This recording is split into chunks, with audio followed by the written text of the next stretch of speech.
ప్రభు నందు ప్రియులారా, ప్రభు నామమున మీకు వందనములు.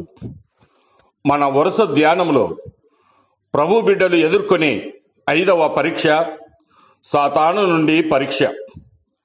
పేతురు రాసిన మొదటి పత్రిక 5వ అధ్యాయము 8 నుండి 10 వచనాలు.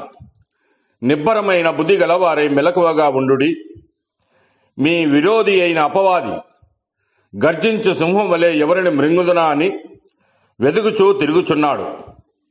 లోకమందున్న మీ సహోదరుల యందు ఈ విధమైన శ్రమలే నెరవేర్చుచున్నవని ఎరిగి విశ్వాసమందు స్థిరులై వానిని ఎదురించుడి.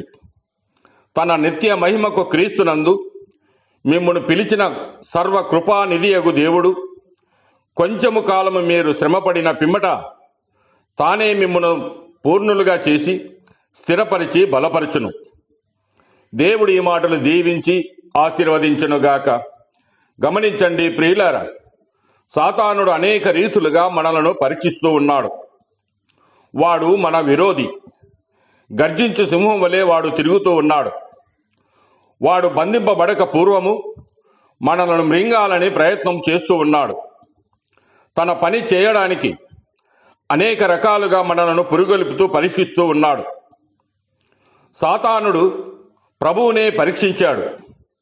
ప్రభువుకే శరీరాశ, నేత్రాశ, జీవపుడమ్మను చూపి, కానీ ప్రభు శరీరాశ, నేత్రాశ, జీవపుడమ్మను ఆయన జయించాడు. మనము జాగ్రత్త కలిగి ఉండకపోతే సాతానుడు మనలను కూడా శరీరాశ, నేత్రాశల ద్వారా జయిస్తాడు. అందువలన మనం మన ఆశలో ప్రభు చిత్తానుసారముగా ఉండాలి.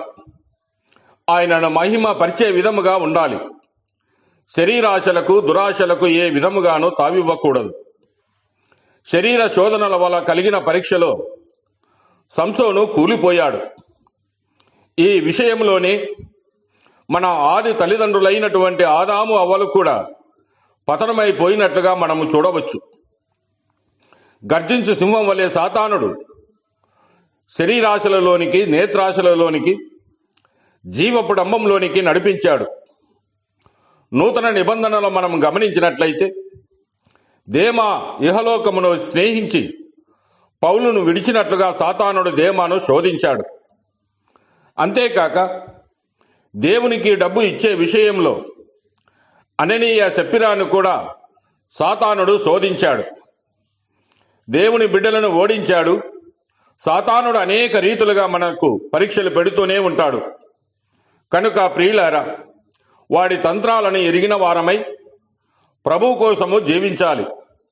ప్రభుపై ఆధారపడి జీవిస్తూ సాతాను ద్వారా కలిగే ప్రతి పరీక్షను జయించే వారముగా మనం ఉండాలి. దేవుడు మిమ్మల్ని దీవించి ఆశీర్వదించునుగాక.